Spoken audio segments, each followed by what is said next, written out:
Mesdames, Messieurs, bonjour. Bienvenue sur Elvic TV.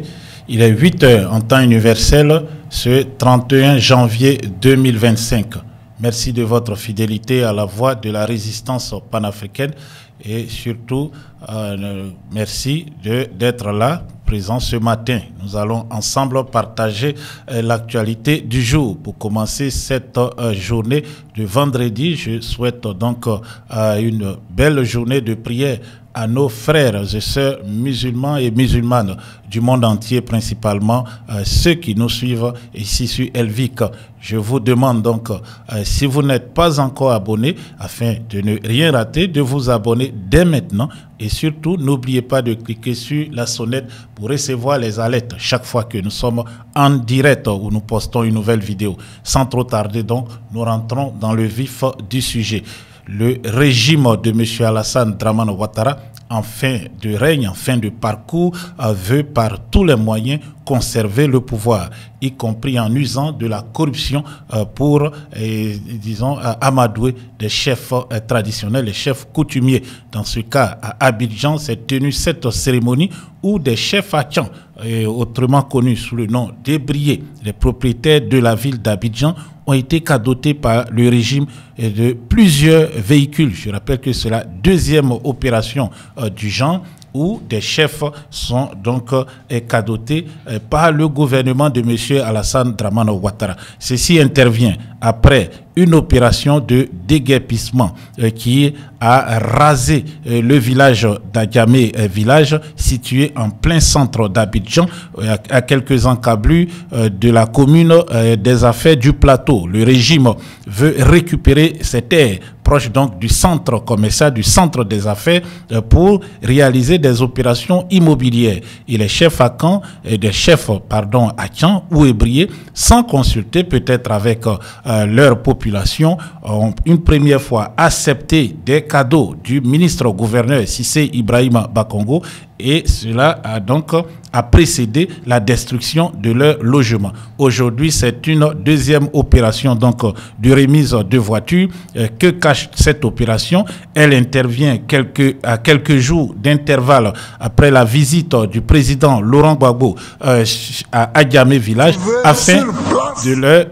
afin de leur demander donc la permission dans le but d'organiser sa tournée dans le district d'Abidjan, tournée dénommée Tournée Kokoko. Pour revenir à cette cérémonie qui s'est tenue hier, jeudi 30 janvier 2025, Cissé Ibrahima Bakongo, ci-devant, ministre-gouverneur du district d'Abidjan, a écrit ceci sur sa page Facebook. Ce jeudi 30 janvier 2025, en conformité avec la vision du président de la République, son Excellence M. Alassane Ouattara, j'ai eu l'honneur de remettre un véhicule, un contrat d'assurance automobile ainsi qu'une dotation mensuelle en carburant à chacun des 95 chefs traditionnels Achan et Akie du district autonome d'Abidjan. J'ai également prié M.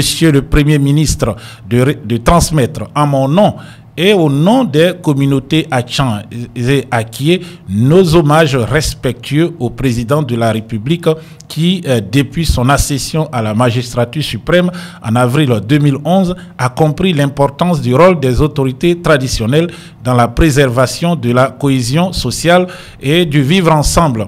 Cette cérémonie, empreinte de solennité et de fraternité, qui s'est tenu en présence effective du Premier ministre, ministre des Sports et du cadre de vie, Robert Begré Mambé, entouré de membres du gouvernement, de ministres-gouverneurs et de vice-gouverneurs du district autonome d'Abidjan, ainsi que de plusieurs autorités municipales et coutumières, a été l'occasion pour moi de saluer la mobilisation remarquable des chefs Achan et Akie, et de rappeler la force du lien qui unit ces deux peuples. Votre cohabitation harmonieuse est un gage de stabilité et de paix pour nos communautés. Vous incarnez la philosophie du vivre ensemble prôné par le président de la République.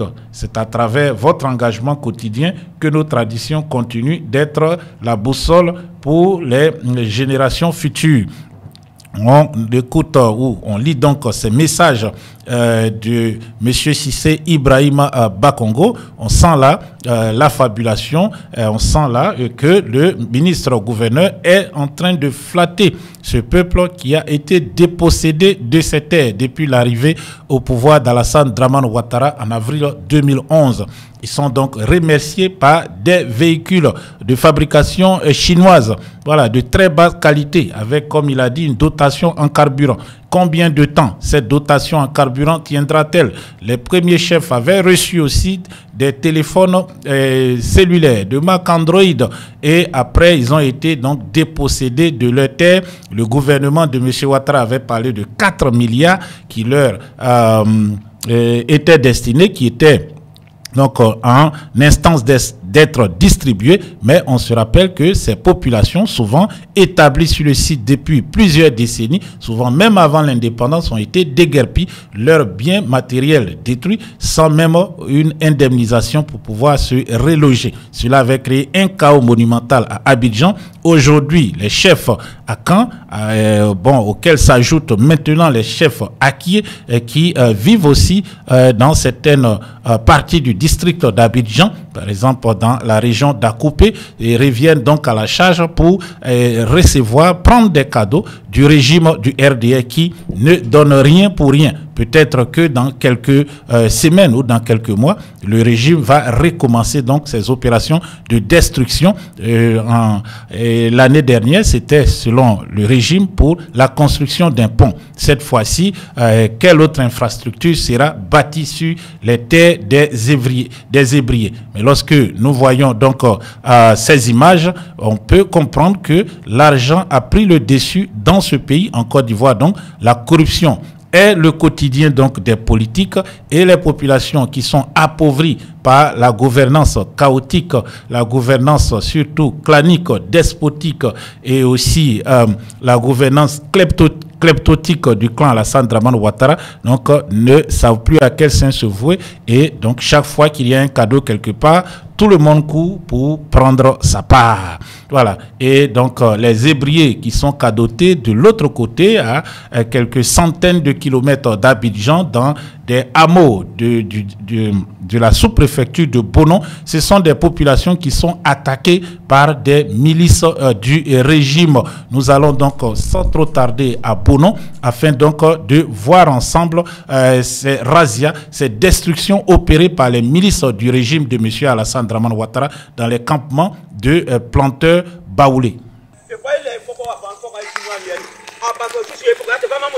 Les parents, écoutez, c'est le deuxième campement.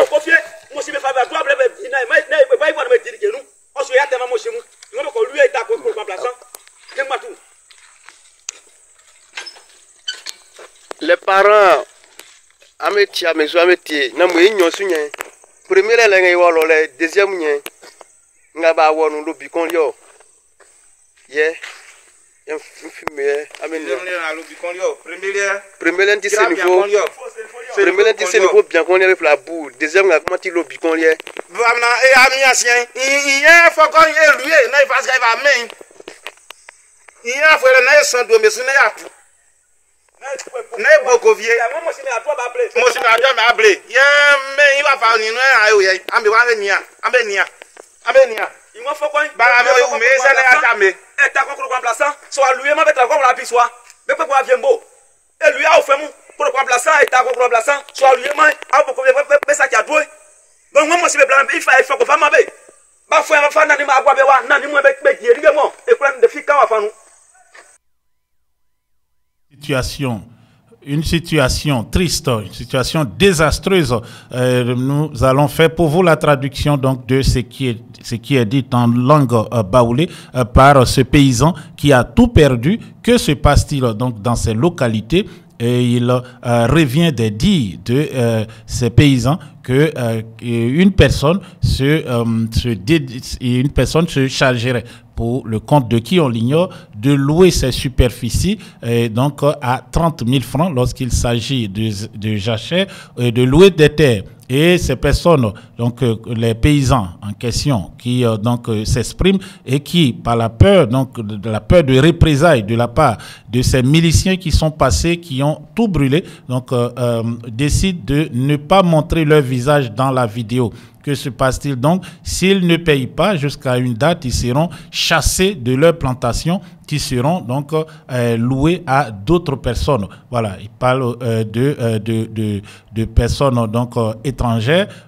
Donc nous ignorons exactement ce qui se passe, mais on peut voir les destructions des maisons qui appartiennent à des personnes de toutes les nationalités. Il y a des baoulés. Là, selon les dires du monsieur dans la vidéo, il s'agirait d'un Sénéfo qui lui aussi aurait perdu sa maison. Cela se passe à Bonon, dans la sous-préfecture, dans la préfecture de Gonaté. Donc ce sont des paysans, des planteurs, des cultivateurs de café et de cacao, ou souvent d'anacarde, qui sont tous les mois, presque toutes les semaines, rackettés par des milices du régime d'Alassane Dramane Ouattara. Nous allons encore écouter donc ce qu'ils ont à nous dire. On espère que bon, ils pourront s'exprimer aussi en français pour vous permettre de bien comprendre donc de quoi il est question, de quoi il s'agit ici. Alors, mais à la cloya au boulot, il connaît qu'il m'a tabé. Ah, Côte d'Ivoire, Sikafouemou, Minisimu. Sans d'entendre avec un Côte d'Ivoire, avec Nyandé, mon signe Bonou. Premier campement de la CDFO à la colo, dans la Sunga Signolé. Aïmba, Yaolé, Aïe, Kenju Bonon, de balancer. Ame courant à moi, mes réseaux sociaux, Ame Nyi. Mais c'est vieux Francilo, c'est vieux Italio, c'est que ici, Ame Amameti, mais sont des camps, mais au moins sont des camps, Ame Nyen dans le camp. Capitaine, Awa Sumeyon. Awa, yesumi ke bla diso du manyon. Donc awa comment il a fait sorte de comme awa lo. Awa nyen de kan.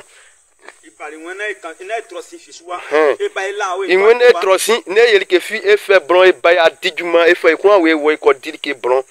Mais il boit de kan il bali va faire wa wol kanu. Yese ya ba ma fiswa ande nyon moli kan awa no mo il trosi fiswa ali kan awa no nyon ika wa mesu. C'est te ka be ran bon we wo.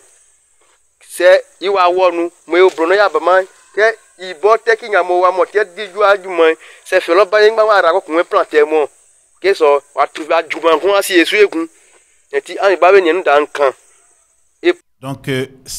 Donc ces paysans demandent de l'aide, ils appellent à l'aide toute personne, quel que soit votre lieu de résidence. Si vous êtes en Côte d'Ivoire, vous êtes à l'étranger, en France, en Italie, venez-leur en aide. Ils sont toujours menacés donc par ces milices du régime, donc des personnes qui se croient tout permis, et qui vont donc dans les villages et qui peuvent brûler les campements, brûler les plantations, brûler les récoltes, s'en prendre physiquement à des personnes âgées, dont des femmes, et puis aussi à des enfants, et qui chassent tout le monde. Même souvent, des personnes sont attaquées au fusil. On se rappelle que le président du PDCI avait effectué une visite dans la région au cours de sa tournée lors de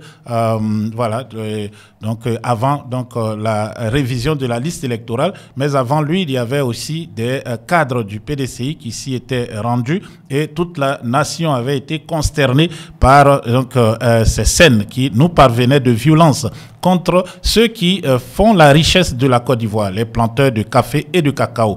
Voilà, le régime avait ordonné à ces milices, vu la très grande publicité qui s'en était suivie, avait ordonné le retrait de ces personnes qui se présentaient comme des eaux et forêts. Ici, probablement, il ne s'agit pas donc d'eau et forêt, donc de protecteurs de la faune et de la flore, mais peut-être donc d'orpailleurs clandestins ou de brigands qui contrôlent des forêts et qui ne sont pas inquiétés par les autorités politiques, les autorités administratives, surtout la préfecture, la sous-préfecture et aussi les autorités sécuritaires telles que la gendarmerie, la police, etc.